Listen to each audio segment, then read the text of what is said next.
Oh yes, give me my theme music. And we'll get to Prime in a second. Prime had something interesting to say about a moment in Saturday's game that we were all talking about, but nobody asked him about it till he brought it up on Tuesday. But we got a loaded show for you today.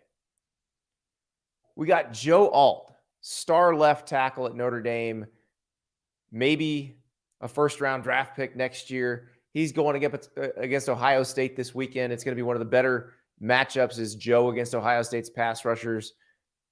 Cannot wait to hear from him. We've also got Cincinnati defensive tackle Dontay Corleone, the Godfather. It's one of the best D tackles in the country. Cincinnati making its Big 12 debut with Oklahoma coming to Nippert Stadium on Saturday. This is how loaded this Saturday is. We got Clark Brooks, the SEC stat cat from On3. He's going to come in and break down the X's and O's of Ole Miss-Alabama and Auburn-Texas A&M. But let's start with Ole Miss-Alabama because we had Lane Kiffin and Nick Saban. You heard from them both on yesterday's show.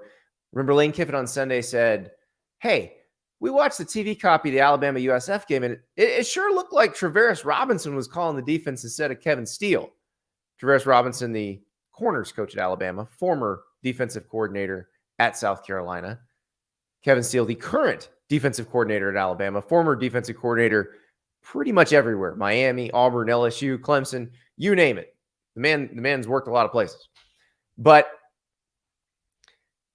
that prompted a response from Nick Saban, who wasn't even asked about it. He just launched right into it at his press conference, saying, no, Kevin Steele's the DC.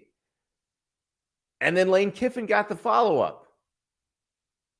You sure about that? And Lane Kiffin's basically like, I saw what I saw. Everybody knows everybody else. That's what happened. And so it is a brilliant troll job, if nothing else. I don't know if it affects the game one bit. I don't know if it helps Ole Miss win, if it makes Alabama waste time, if it causes any sort of consternation inside the Alabama coach's office. But it sure makes it fun. And so on X Tuesday morning, a user named Shawnee Jackson sent me a message and said, it's so funny that Lane does the shoulder shrugging thing with his hands, just like Saban does in his pressers. And I was like, you know what? That Lane Kiffin answer about what he said about Nick Saban and about what he said about the defensive coordinator, it does look an awful lot physically like Nick Saban at a press conference. So I went back and looked at Nick Saban's discussion in his press conference of who was calling the plays on defense. And you know what? It's uncanny. So we did a side-by-side sync. Here now are Lane Kiffin and Nick Saban. On this other thing that I hear floating around out there, I'm sure you've seen the same reports that I've seen, is Kevin Steele is the defensive coordinator. He has all the defensive coordinator responsibilities. The only thing that I didn't improve on from an administrative standpoint was game day administration of getting the signals in quicker. All right, so. Is Lane Kiffin becoming Nick Saban? It was uncanny. Both of them are gripping the lectern in the same way. Both of them have the hands flying off the lectern to the side and then ripping it again at almost the same intervals. When they get to the meat of their answer each time, they start gesticulating, but not wildly, not all over the place, not, ooh, I'm up above my head or I'm over my shoulders. No, very much in control around the way, around the midsection, basically. So this makes me wonder, as a seasoned Lane Kiffin observer, because I would believe this either way. I would believe it if Lane Kiffin, while working for Nick Saban, simply adopted some of Nick Saban's mannerisms because they were around each other a bunch, or because Lane said, this guy's the best to ever do it. I'm gonna try to emulate some of the things he does. Or I would also believe it if you told me that at some point before this week, Lane Kiffin studied some Nick Saban press conference tape and got his mannerisms down pat specifically for this instance. I would believe either one at this point.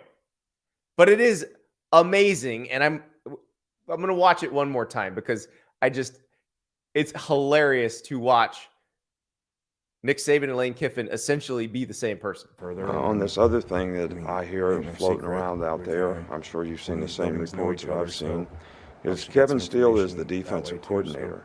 He has all the defensive coordinator responsibilities. The only thing that I didn't improve on from an administrative standpoint was game day administration of getting the signals in quicker. All right, so I could watch it all day. It's mesmerizing. If you are not watching this on YouTube, if you're listening to this in podcast form, go to my X account, formerly Twitter. There'll be that clip. You'll be able to see it. Or go to the YouTube page, On3 YouTube, watch it on YouTube. Hit that thumbs up. Maybe hit subscribe too to the On3 Sports YouTube channel. You get all kinds of good stuff there. So I don't know what the answer to this is. Is this the ultimate master troll job by Lane Kiffin, or is he becoming Nick Saban? I'll accept either answer. All I know is it makes this game on Saturday even better. Get your popcorn ready, as Lane Kiffin once said before a game that you probably didn't want a lot of popcorn for. This is going to be spectacular. This is just amazing. And we'll talk more about this game when we talk to Clark Brooks as he breaks down what Alabama's offense did look like with Jalen Milroe running it and what it should look like with Jalen Milroe running it. But first, we have to talk a little more about Coach Prime, because what are the big talking points coming out of Saturday? Which, by the way, the Colorado State game drew 9.3 million viewers on ESPN. That shattered any Pac-12 After Dark record that they once had. It was the most watched game of the weekend. It's up there with the SEC championship game from last year. That's the level of rating. It's Colorado State. Like, that is the Deion effect. Colorado State in the middle of the night got almost as many viewers as last year's SEC championship game. It's nuts. So one intriguing aspect of that is it goes to overtime, and Colorado took the ball first in overtime. And Deion, in his Tuesday press conference, explained why. One thing that I think, I haven't gotten this question yet, and I can't believe it, is that overtime, we wanted the ball. Why y'all ain't asking me about that? Why did I want the ball?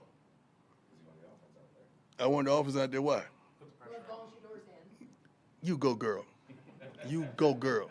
I want to put the darn ball in Shador's hand. Why? Because I know what he's going to do, and it's going to put pressure on them to do something that they're not prepared to do consistently.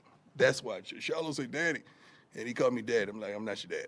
I'm your coach right now. He said, you putting the defense out there first? I said, no. Your brother's going to take this, and he's going to do what he does. That was really the conversation. That answer is not bull junk.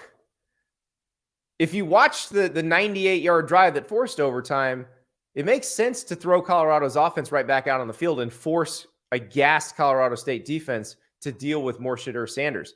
But it's interesting because conventional college football wisdom says you play defense first in overtime. I actually wrote a story back at my old job at The Athletic at the beginning of last season because Houston, their football staff had decided not to take defense first in overtime. They had done a study during the pandemic, and they basically found that there was no real difference between who won the game based on who played defense first and who played offense first. So Ryan Dorchester, the director of operations, the one who did the study, and then Dana Holgerson took that information and said, you know what, let's try it. Not because they thought it would actually create a new paradigm that's how people would do it, but they just wanted to see what happened. And it actually worked for them in their first game against UTSA. And then they played another overtime game, I believe, against Texas Tech, where it did not work. They ended up losing the game. But there is some method to the madness there. And that is why Deion took the ball first in overtime, which, again, makes sense because you've just driven 98 yards on them. They're pretty tired. It's more common sense than anything else. So I don't know if that will happen again. That seems pretty situational. I don't think that's necessarily an overriding theme that he's going to, every time he goes to overtime, he's going to take the ball. But in that particular situation, the reasoning makes sense. So there you go. They're playing Oregon this week. Very different vibe with Deion this week. They asked him about Dan Lanning's comments about Colorado when Colorado moved to the Big 12, and Dan Lanning said, "Well, I don't know if they've won anything here. Have they done anything in the Pac-12?" And this was actually before Oregon moved to the Big 10. But this was not Deion going, he made it personal. It wasn't like with Jay Norvell last week. He basically said, no, I respect the man. I respect his program. He's keeping it going. Deion's watched the tape. Oregon's got a bunch of dudes, and Deion doesn't have Travis Hunter. He's going to be out a few weeks with that lacerated liver. So they're going to have the work cut out for him this week, and I think Deion knows that. So very different vibe, but very interesting answer to that question as to why they took the ball first in overtime. And when you think about it logically, it does make sense. So congratulations to Deion for going against conventional football wisdom, but also doing the thing that, defense just gave up a 98-yard drive. Defense is tired. Quarterback's hot. Let's go. Wanted the darn ball in Shedur's hands. That's all it is. Also on Tuesday, Mel Tucker responded to Michigan State's announcement that it intends to fire him for cause. And the gist of the response is basically, we're going to see you in court. One of the lines was, we can't wait for discovery of emails and communications, and basically saying we're going to find embarrassing stuff. And one of the other lines is Michigan State knew about the information on which it supposedly relies to end my contract since at least March 2023. In Mel Tucker's letter, it says, yet only after Miss Tracy, that's Brenda Tracy, the accuser, and potentially others leaked the confidential information report to the press, did Michigan State suddenly decide the same information warrants termination. Now, Michigan State leaders have claimed that the athletic director and the interim president did not find out the specifics of the case until it was revealed in a USA Today story earlier this month. So that will be an interesting subplot to watch. Is there evidence that they knew earlier and didn't do anything until it came out? Because remember, Mel Tucker still has not had his hearing on this sexual harassment claim. So we'll see what happens. He's getting fired. He's not coming back to Michigan State. Right now, he's fighting for the money that Michigan State would owe him if they had to fire him without cause, which is close to $80 million. So my guess is this will be a very nasty fight over this money as Michigan State tries to not pay it and Mel Tucker tries to get it. But we shall see. On to the field. It's a loaded weekend, but no game more story than Ohio State coming to South Bend to play Notre Dame. Notre Dame with Sam Hartman, they feel like they've got the missing piece at quarterback. But one thing Notre Dame has had the last few years, an elite offensive line.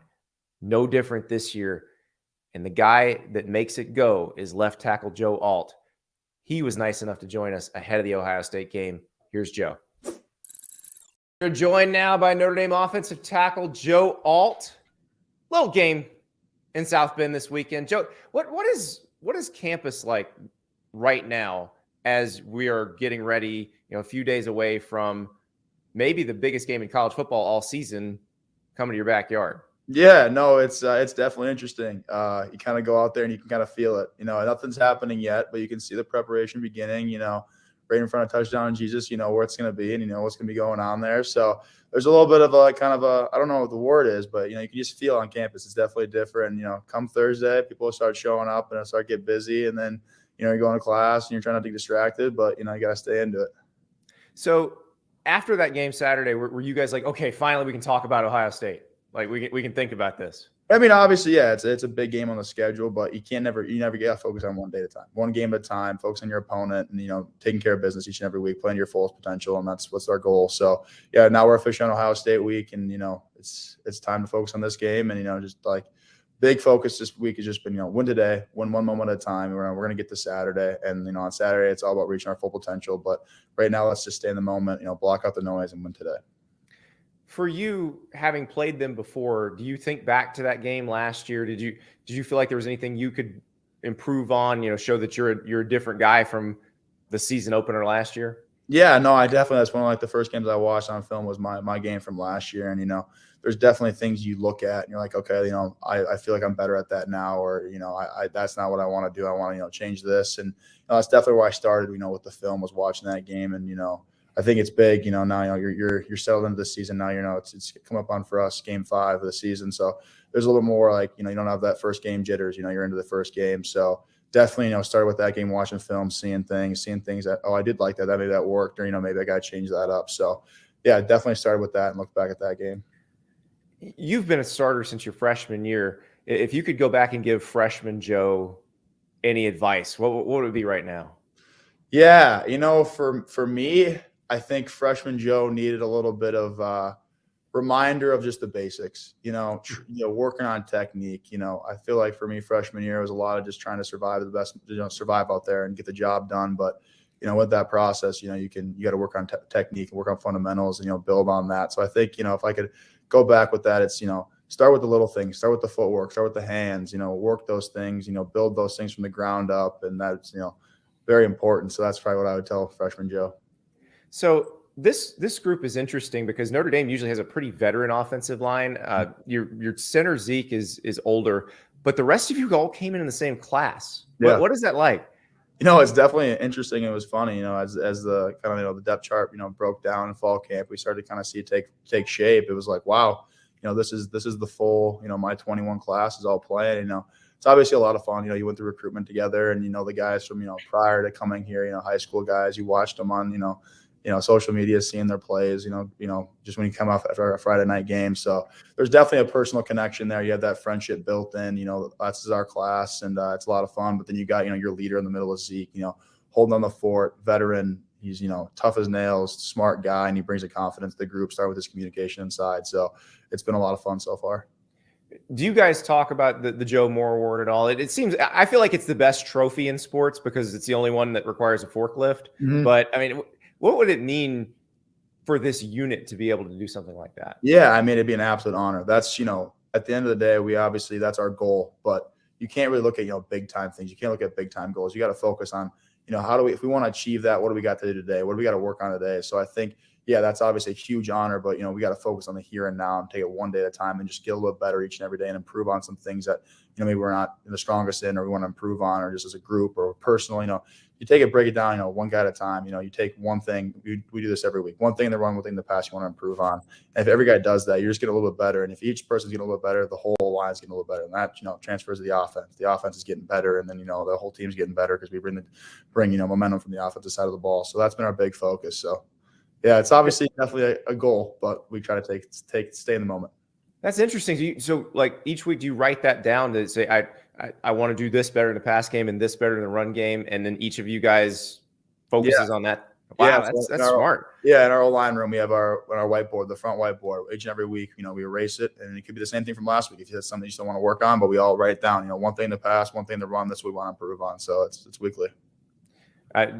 We giving away too much if you say what your pass game win was this week, or maybe we can go last week. I mean, for me, it's always getting a little bit lower. That's always my focus. In the run, the pass, you gotta always get lower. Get that leverage is always important to me, and footwork in both the pass and the run, and being able to use your hands, hit your landmarks in both the run and the pass is always my focuses.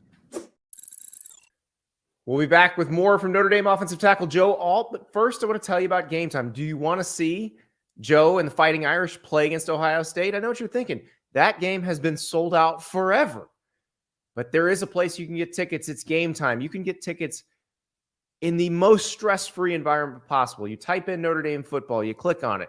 You click on the Ohio State game. All the available tickets pop up. You touch the one you like.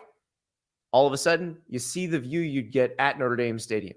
Now, perhaps you want to go somewhere else. Maybe you want to go see Dontay Corleone, who you're also going to hear from on this show, as the Cincinnati Bearcats play their first ever Big 12 game against the Oklahoma Sooners at Nippert Stadium.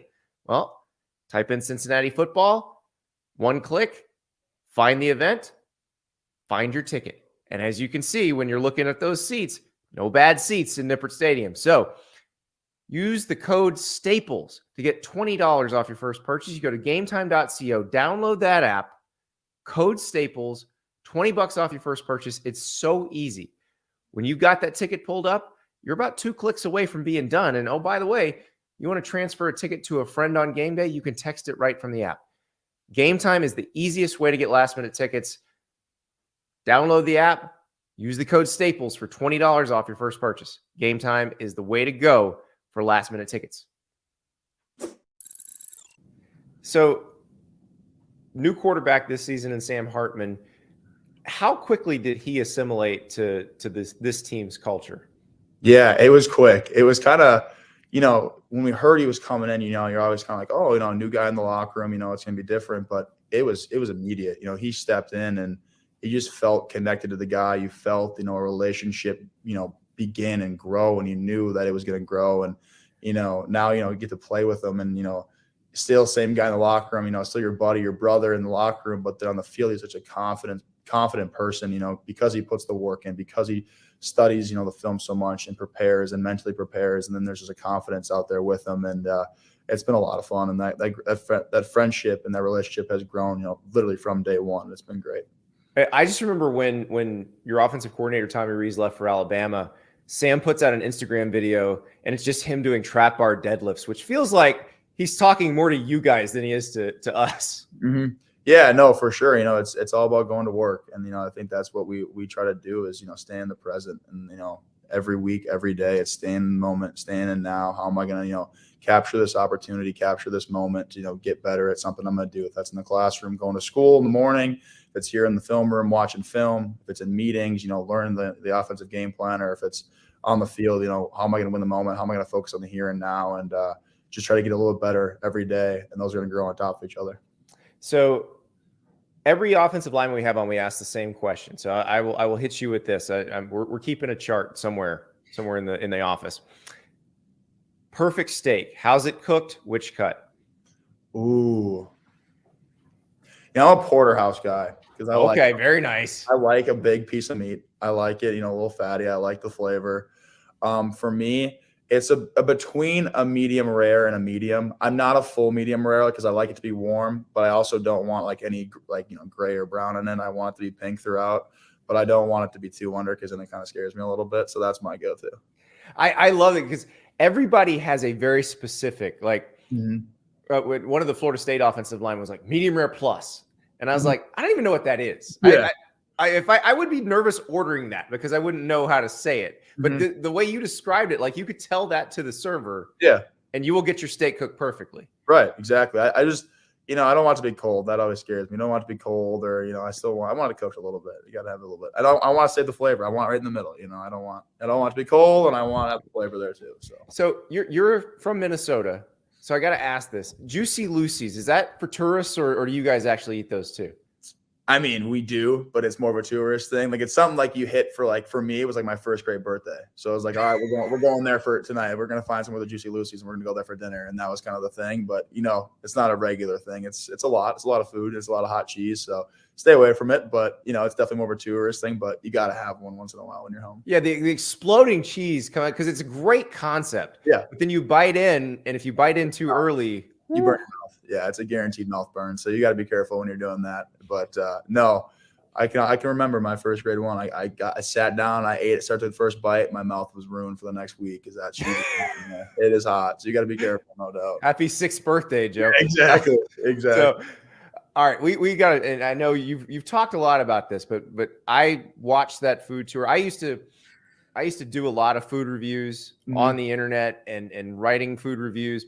And so I have a few notes, but this scene in particular, so you were in New York and you were reviewing some street food. You got a great to the 10th place in the decimal points reviewing system, but you start with the glizzy. Yeah, and we'll start there. Kind of show it to the camera, a little beautiful hot dog with some ketchup on there.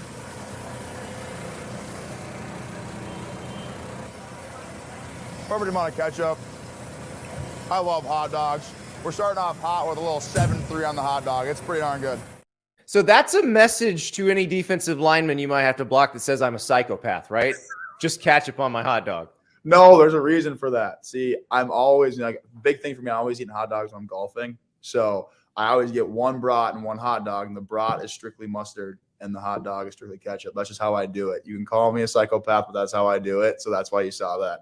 And I know I got hated for it. But you can't put too many condiments on there. You can't put ketchup and mustard. I felt like, and I always like ketchup on my hot dog because you lose the flavor. So I had to keep it, somewhat legit. Well, mustard on a brat is, I mean, that's nirvana right there. That's perfect.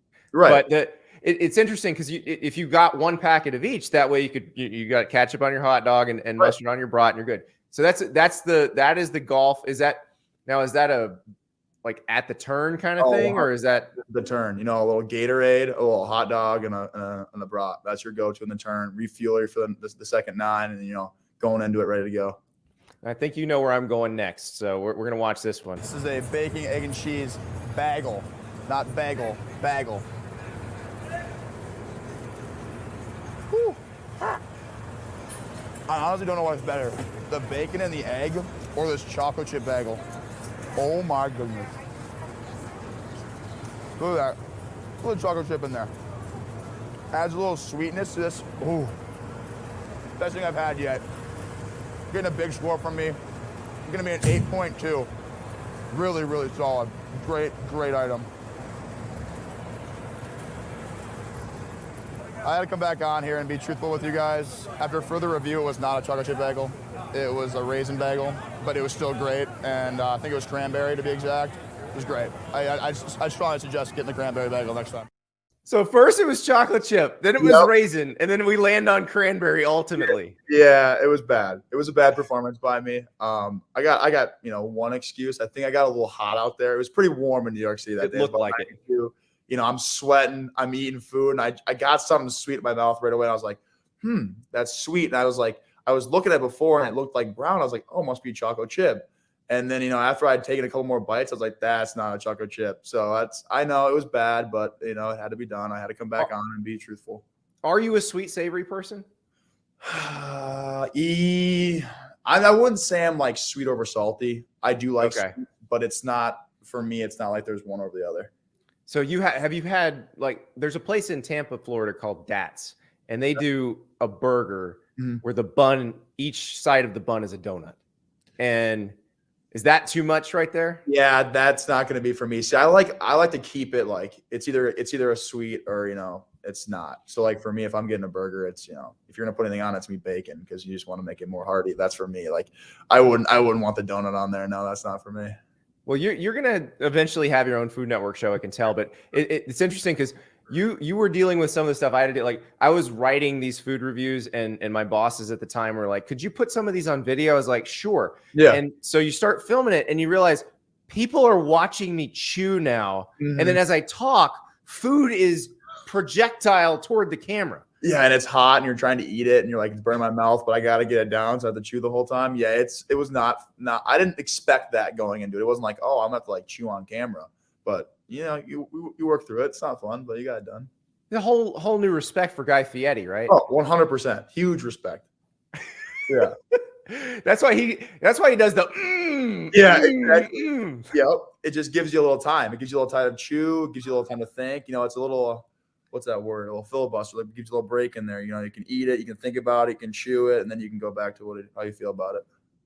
You were the first and only person on this show who has used the word filibuster, and I appreciate that. No problem. I gotta work it in there every once in a while. I don't know. It just came to mind.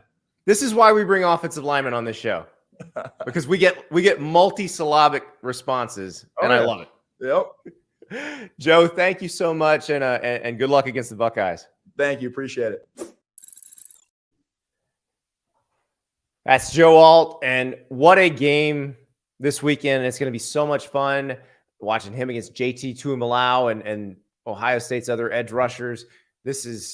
I haven't been this excited for a game in quite some time. I am going. I cannot wait. Haven't been to South Bend for a big game in a while, and this is going to be good.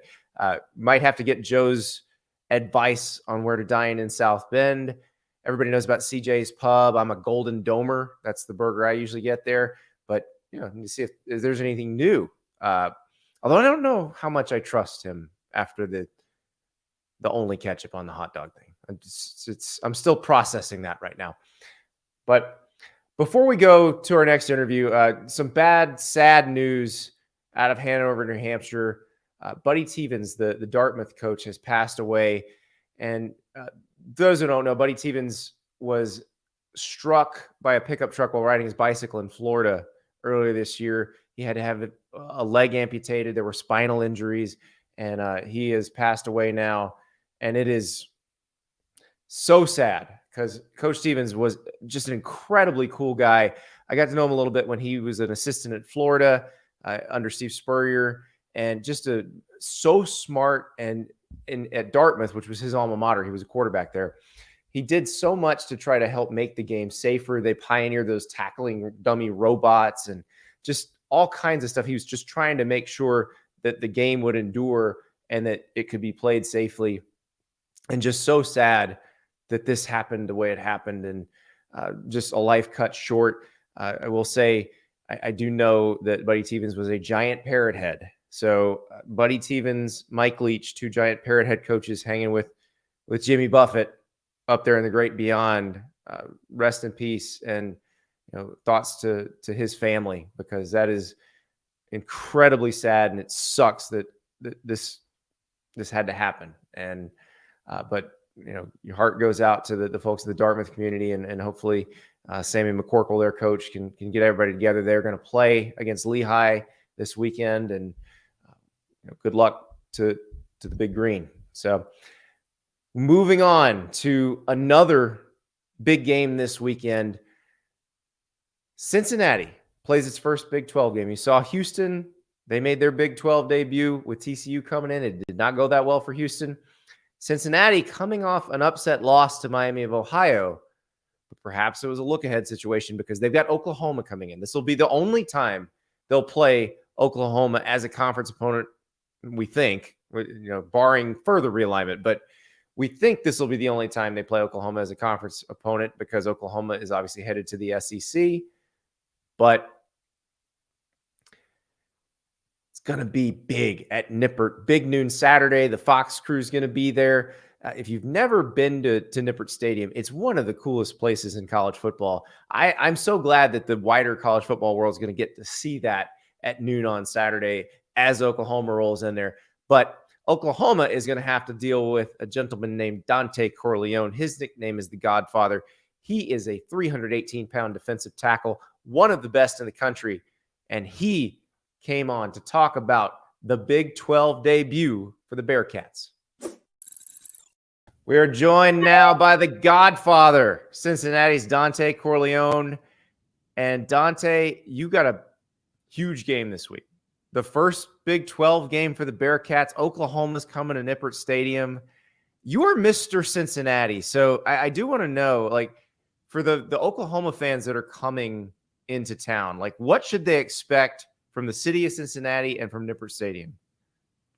First of all, it's going to be loud, of course. I don't think they probably think our stadium kind of small, but it feel like 100,000 out there. So I think they probably going to most likely be surprised at how loud it is, because it's synced down. So I think that's going to be the biggest surprise for them.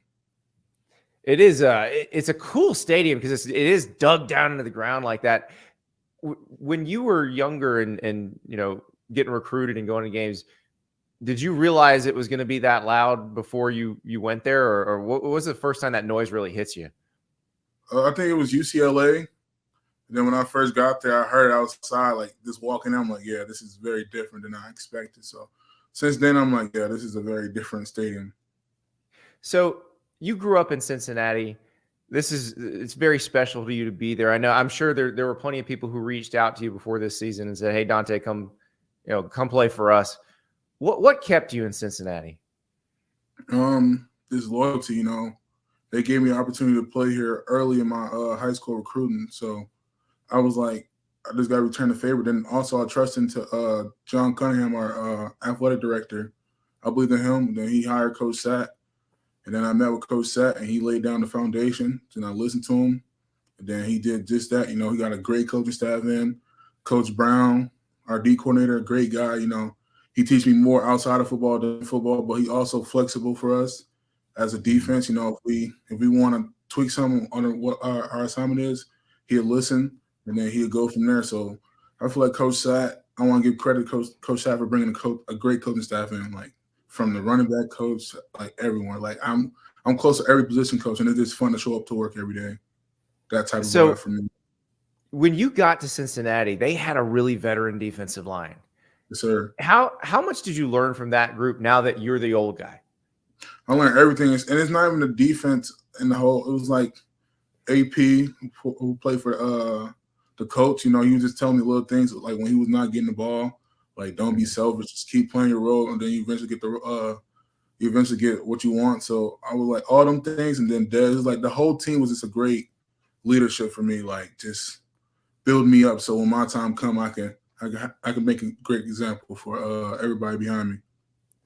Is this, starting this Big 12 journey for the university, how big is it for you guys? Because I sometimes players want to say it's just going to be another game, but I imagine for everybody around you, they're like, this is huge. Oklahoma's coming. It's a Big 12 game. Yeah, for us, I feel like we wanted to pay due for all the great teams that set us up to get here. But we're also here to compete. We're not finna sit here and just setback and just say Oklahoma come here. We're gonna compete every game. We're gonna try to earn our respect. That's something Coach Brown preached on every day during the offseason. They picked us 13 out of 14 in the Big 12, so we just out there gonna try to earn our respect every week. So that offense they play for a guy like you. Now you are in the best shape of your life. We were talking about before. You said you got down from a high of 362. You're 318 right now. But when you're playing against an offense that moves that fast, how good a shape do you have to be in? Great shape, but I feel like I'm very confident in our ability to stay in there during the tempo. Coach Nico, all them have gaps in the summer. I feel like it's really going to pay off this game to show how great our coaching, our strength coaches is. So I feel like we're going to accept that challenge and head on. Now, I know we talked about you getting in shape, but we have to talk about the old days. We have to talk about because again, you're Mr. Cincinnati. You even have your own off-menu Skyline order. So I got a photo of your order here, and so your graphic is blocking. There we go. Okay, so I see the three-way. But the three-way is the side dish. So for those who've never been to Skyline Chili, the three-way is your pasta, your chili, and your cheese. What is the main course in this dish? The Chilito. So in my Chilito, I'll put habanero cheese, and I put French fries in there, then I think that's it, really. And then the chili, obviously. So I started this in high school, and I just kept going on, like to the point that every time I came in, they already knew my order. That's how much I ordered it back in the day. I was reading Justin Williams' great story in The Athletic, and your mom said he would ask for $20 to go to Skyline. And I thought, who takes 20? Who needs $20 to go to Skyline? Well, a big guy like me, I love to eat, so I was stressing my mom out at the time. Well, and let's talk about your mom, because I heard you talking about her in another interview. It sounds like she really sacrificed a lot to help you get here. How she would work like 22-hour shifts, basically. So my normal day in high school, like when I wake up, she's already gone from work, and then when I come back, she's still at work basically. But she come home, but I'm still gonna be at like football practice. Then she gotta leave home again, so I rarely see her. Then she like miss half of my football games. But sometimes I'd be like, "Mom, just go home," because sometimes she want to like sacrifice her sleep to come watch me play, but I'd rather see her get sleep before, I don't want her to like be sick or anything like that. So I told her to go home. But like things like that motivate me, like I can't complain about anything. Like it made me like think like if she's doing this, then I can run an extra gas, or like things like that. The little small things she taught me is like where I'm at today. That's my big motivation every day I wake up. Now, obviously, the NFL scouts like you a lot. That you were first team All-American last year. What will it be like to be able to help her out once that day comes? It's gonna mean everything. I mean, I accomplished my goal, like making her, proud, and making her like somewhere she don't got to work no more. That's really my dream, is just to see her just smile and happy every day, to not have to wake up and work 16 hours. So things like that is where it's gonna keep making me drive. So whenever that day come, I will be happy. But I'm not really focused on the draft. I'm a Bearcat, so to answer that question, I'm not really the draft not even in my mind right now. You got Oklahoma coming into town. You play well against them. All the other stuff sort of takes care of itself. But Yes, I know you also got some NIL stuff going on. I saw the ad for the Godfather pizza at Mio's. Now, you and my 14-year-old would get along really well because this would be his order on a pepperoni, bacon, beef, and jalapeno. You like the spicy. Habanero cheese in your Cholito, jalapeno on your pizza? Yes, sir.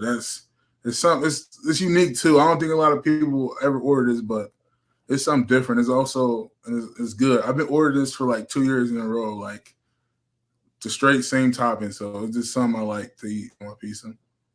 Well, see, I love this because a lot of these NIL deals, the guys have never been to the place or they don't know what, they don't have a real plan for it. Like, this is your order. This is what you get. Yes. So I think, that's what I think NIL should be for, like things like that, and that's something I cherish, because they didn't have to reach out to me. So that's just, I think that they just did that to see like the loyalty I have for the city. Like small NIL deals I get is just like their thank you for me staying. So I take a good responsibility for it. So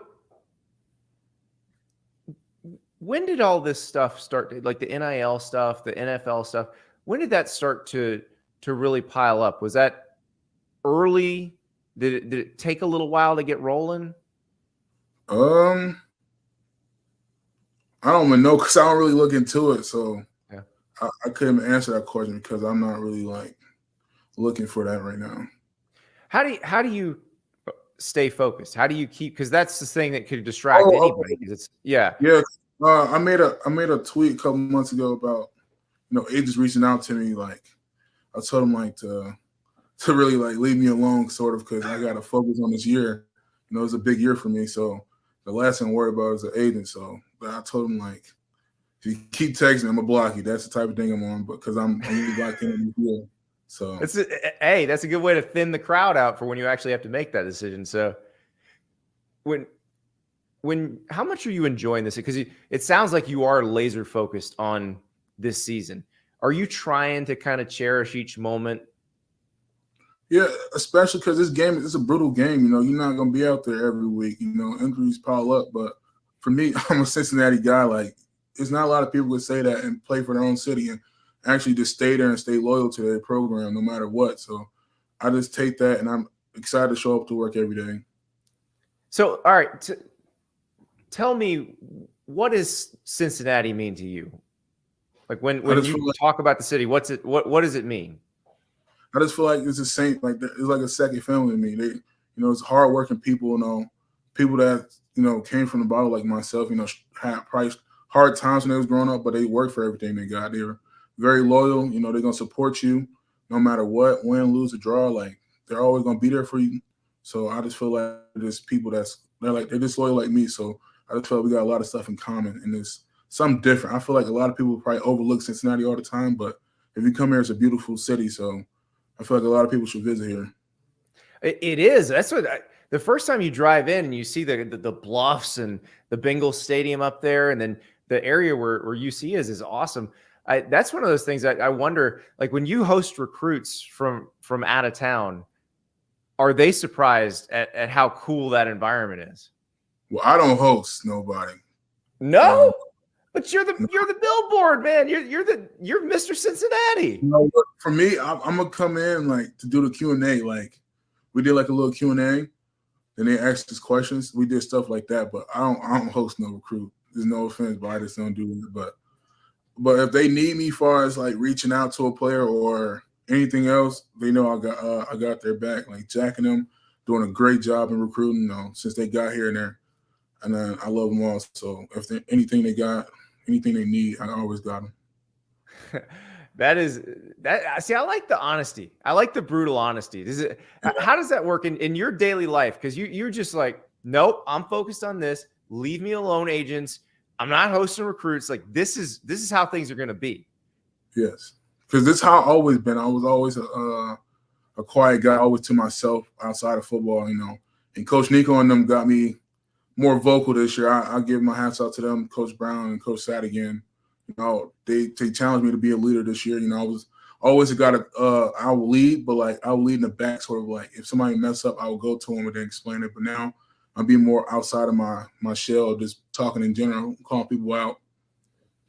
Is that hard to do at first to speak up and everybody's looking at you?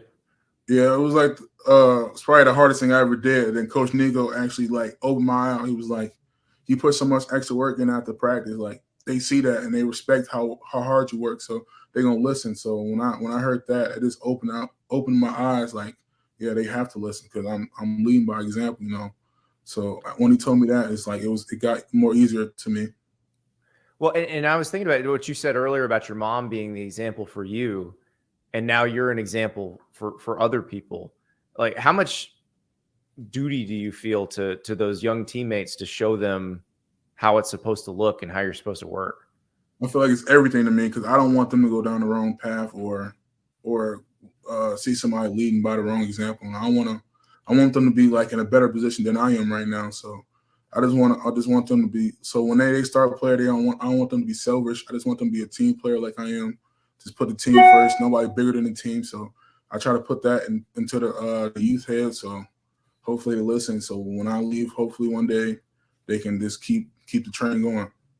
Now, have you ever gotten any of them to order a Cholito with the fries in it? Yeah. First it started off with the fans. They started doing. I'm like, okay. And then my teammates, they get it on the usual. Like that's some usually a couple of my teammates like usual order when they go to Skyline now. They just always take a picture and send it to me. So that's funny you said that. So it's interesting. So the Cholito, for those who've never been to Skyline, is a chili burrito, like a chili cheese burrito, basically. And the fries in it, that's because you think about like you go to Chipotle or one of those places, they put rice in it. So you get your carbs, but the fries as the carb, yeah, that's next level. Yeah. There's definitely a difference. I see that I can't wait to see as you go forward. You know, you need your own line of food product. Like I know Skyline, they have the stuff that they'll put in the grocery store freezer. Like they just need to have the Godfather as something you can buy and make in their microwave. Yeah, we got to stay tuned on that. Hopefully I keep working hard so I can get that opportunity. I think if you keep it up, you will definitely get it. Dontay, thank you so much. Yes, sir. Thank you for having me.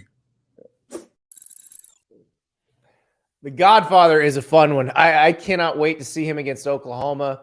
That's an offense that is going to try to run at warp speed. So it's tough on the opposing defensive lineman. But if you can get pressure on Dylan Gabriel and if you can stuff the run, you can slow it down. And it's not been slowed down much this year. So we'll see if Cincinnati can pull that off. Now we move back to the SEC. Clark Brooks, the SEC stat cat. He works for On3. He charts every play of every SEC game, gets you all the advanced stats, and goes very deep inside these games. He joined us to talk in depth about Alabama, Ole Miss, and Auburn, Texas A&M. Welcome, Clark Brooks, the SEC stat cat. All of your advanced statistics in the conference where it means more. So these are adjusted yards per attempt that simply mean more. Yes. How are we doing, Clark? Doing pretty good, Andy. You know, we got 3 weeks under our belt. You know, I'm already starting to feel the mileage. You know, one of my jobs for On3 is ranking the 550 most impactful players each week. So yeah, that requires a little bit of a legwork, a little bit of man hours, but I can't complain as we are trying to roll into a very nice week of games here. So, you know, over the weekend, a little bit of questions across the country, even though it wasn't necessarily a sexy lineup. We still got a lot of narratives and a lot of storylines that I'm just itching to talk about. Well, and the thing is that there's 2 games in the SEC that I really want to focus on. One, we've had a lot of fun with already on the show, yesterday and today.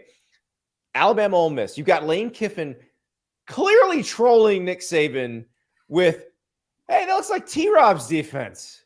You guys notice that? Anybody see that? I'm like trying to line up the 2019 or 2020 when Ole Miss played South Carolina. I'm also lining up like the 2019 Auburn Georgia game, the 2019 South Carolina Georgia game, so I could see a Kevin Steele defense and a Travaris Robinson defense against the same offense. Like, it's crazy, but it's fun, and I'm sure it has caused some consternation in the Alabama football office.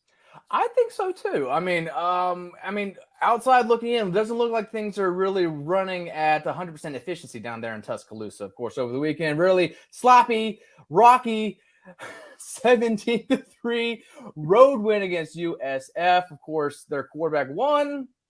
Asterisks didn't even play that game, and yeah, just doesn't look too pretty. I mean, a lot of people have said the dynasty is on decline, or the dynasty is decaying, and it's really hard to come up with a rebuttal to that type of claim right now. Well, you had a tweet where you're talking about this game and actually about how well the backs played and how many tackles they broke, but it started with Alabama getting no value from the passing game, like None. zero.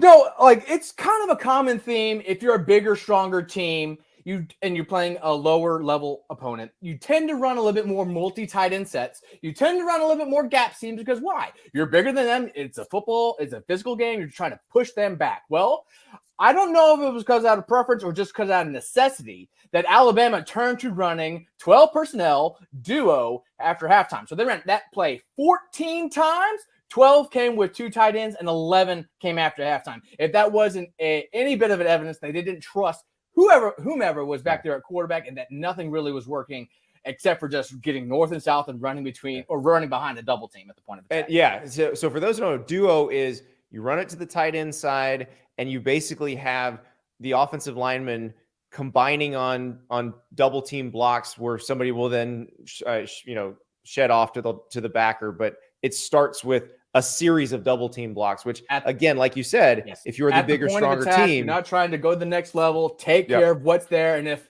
a linebacker's come free, well, we're just going to let our awesome backs make a play in space. And they do have excellent backs, very keen on making plays after contact, breaking tackles. Of course, those are stable metrics that just make my heart just throb. So even though there's major concerns with that offensive line, I mean, we're in year 3 of this thing where the offensive line is not playing at the level that they need to, but because of the backs, they're going to have a shot. Well, and they go back to Jalen Milroe, and you've charted them, the first 2 games with Jalen Milroe starting, and then obviously with the Tyler Buckner, Ty Simpson, poo-poo platter in the USF game. How are they different with Jalen Milroe?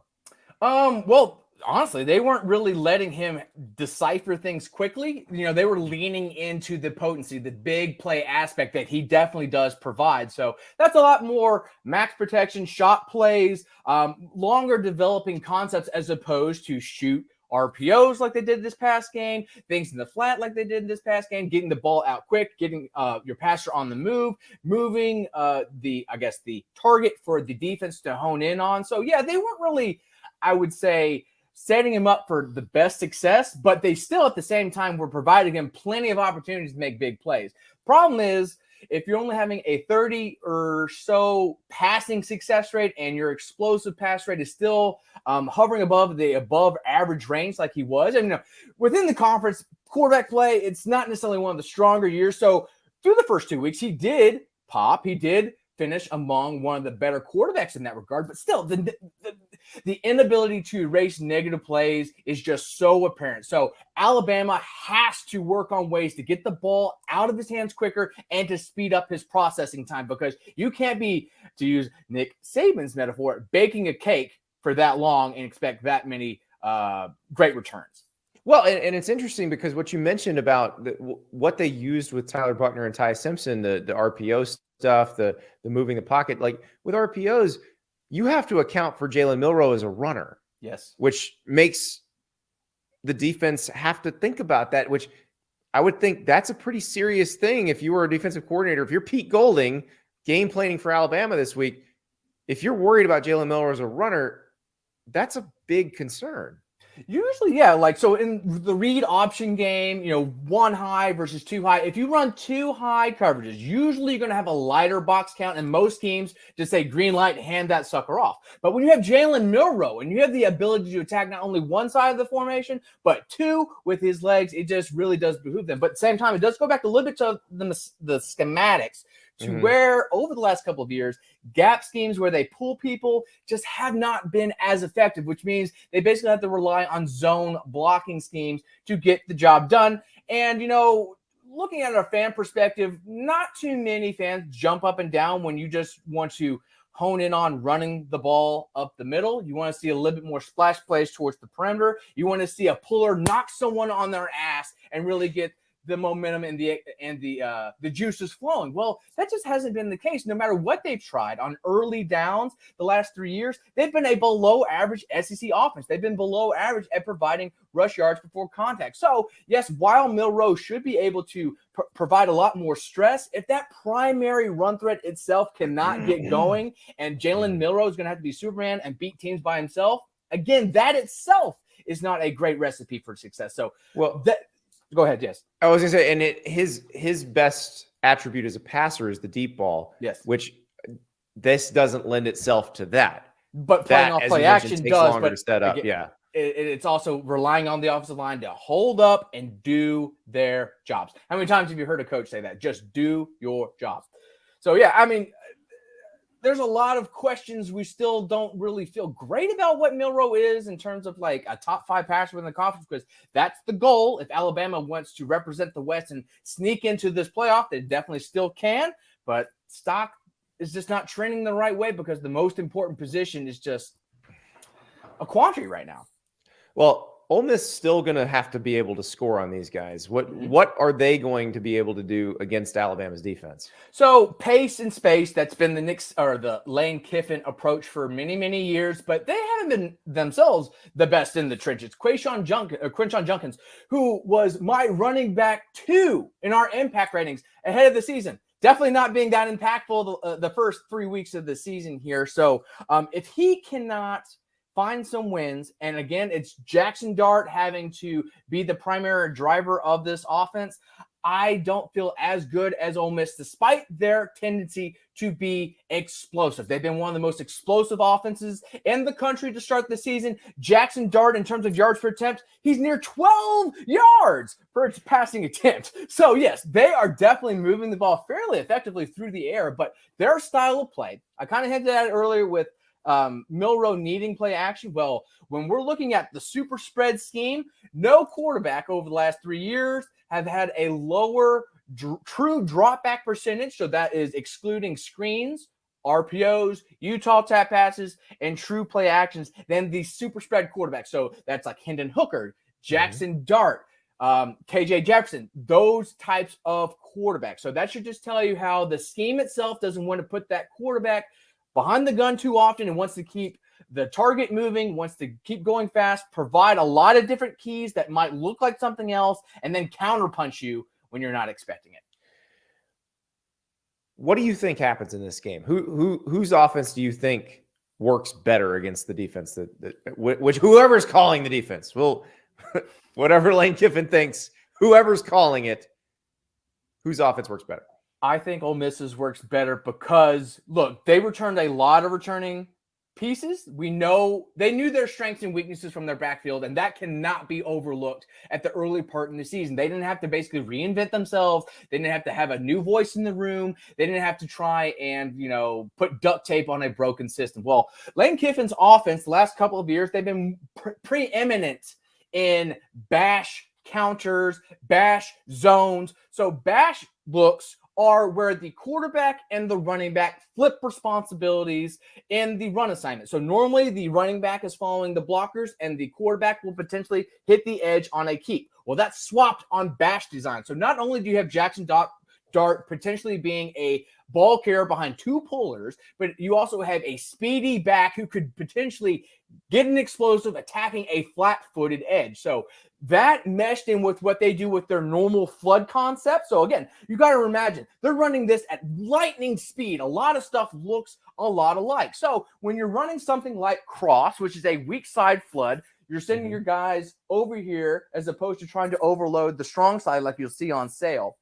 But you'll notice kind of how this thing kind of peaks inside. Well, on skipper sail, or some people know as thumb, thanks to Steve Sarkisian, you get that bend back action and you just find yourself wide open in a pocket along the sidelines. So that last year was one of their best looks, having them applied with power play action, normal play action, and just mixing between the two. Well, the first 3 weeks, that has definitely solidified itself. Now, the caveat is they usually run this stuff against bad secondaries. And last time I checked, Alabama's secondary is at least one of the units they like to puff their chest out about, along with those running backs. So even though I do think that, this Ole Miss offense does have some vulnerabilities, the scheme at work with the talent levels they have at wide receiver and the quarterback position, I think is definitely going to give them the edge in this matchup. So let's move to College Station, because this is Hugh Freeze's first SEC game as an SEC coach again. Jimbo Fisher, they're worried about him. More specifically, they're worried about DJ Durkin's defense. They were not getting any pressure against Miami, and they were not tackling when Miami caught the ball. What can Auburn do to attack this defense? Same thing. So Auburn, Hugh Freeze, I am not a big fan of this passing offense right now. It's really rudimentary. I've called it a high school offense on Twitter, and they've done very little to try and change that narrative. But I will say I immensely respect their all-in utilizing vertical RPOs. So RPOs, they can be bubble screens, they can be tunnel screens, stuff behind the line of scrimmage. That's nothing new. You're really just trying to stress defenses sideline to sideline that way. But what Auburn does, and has really helped their above expectation metrics, has been utilizing RPO fade. So when you dedicate that extra body into the box to try and clog run lanes, you're leaving that person one-on-one outside the numbers. And if they can win one-on-one with a fade, that is a great way to flip the field and provide chances for themselves. Now, I don't think the offensive line, in terms of running the ball, has necessarily done a fantastic job. This past weekend, only a 1.5 rush yard before contact clip when excluding Peyton Thorne's designs, their starting quarterback. So, of course, quarterback runs come a little bit easier than running back runs. So when you see that they haven't been able to push people around and that they really rely on just winning those, I wouldn't say toss-ups, but kind of dodgy types of things, not having a lot of reliance in the true drop back game, if they find themselves in a hole, I really don't like their chances to claw out of it unless the defense can make some plays.